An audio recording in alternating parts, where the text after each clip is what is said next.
En s'installant dans cette maison, Lucie et son mari ne pouvaient imaginer qu'ils allaient devenir le centre d'intérêt de ce quartier populaire.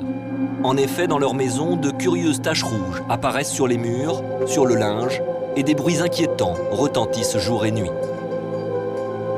Eh bien, on entend des bruits d'assiettes cassées, il y a du sang qui apparaît sur les murs, sur les draps, dans la cuisine.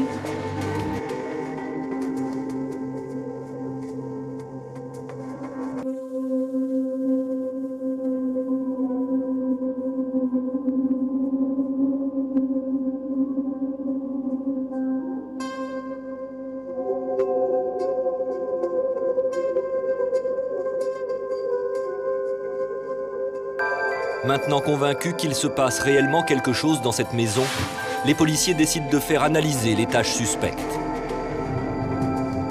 Le résultat confirme les craintes de Lucie, il s'agit bien de sang. Je sais pas quoi dire, mais c'est pas normal toujours que le sang il apparaisse comme ça.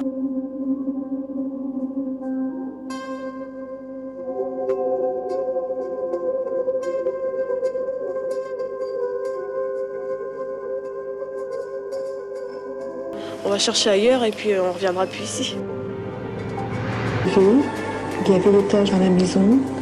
Par la suite, au fur et à mesure, je les effaçais.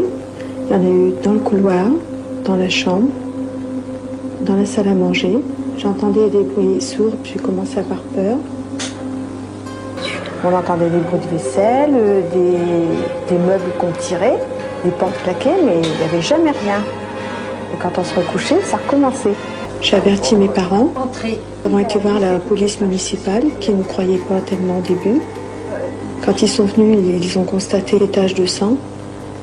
Les policiers ont pensé que c'était le chien qui aurait pu être blessé à la queue et projeter du sang partout. Nous avons regardé et le chien n'était pas blessé. S'ils avaient déplacé un meuble ou quelque chose, on n'a rien placé du tout, on n'a rien entendu. On n'a rien déplacé, on n'a rien entendu. Alors c'est déjà un fait qu'on a dit qu'il y a quand même quelque chose qui se passe. En notre présence. Ça avait dit, ce qu'on va faire, on va étendre de la farine sur le sol. Hein. Donc dans l'entrée, la farine par terre, s'il y a quelqu'un qui passe, les traces, pas de problème. Hein. On saura tout de suite si ça tient de la farce et de la bande dessinée. Et des nouvelles taches de sang sont réapparues sans aucune présence dans la maison. Hein.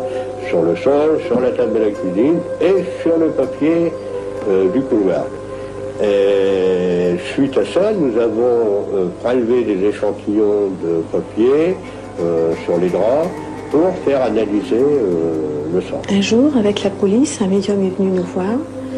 Il a regardé toute la maison et il nous a dit qu'il y avait quelque chose dans la cave. Pendant que j'étais à la cave, pendant que le médium faisait ses opérations avec son pendule, moi me trouvant en position arrière des propriétaires de la maison, du reporter et du médium, confondant les activités du médium, j'ai eu comme des impulsions de doigts sur le bras gauche, sur le biceps du bras gauche, mais sur l'arrière. Pour moi, il y avait une présence derrière qui m'appelait. Et c'est à ce moment-là que je me suis retourné, que j'ai vu que derrière moi, il n'y avait personne. Alors là, je peux croire que les cheveux ont dressé sur la tête. Hein.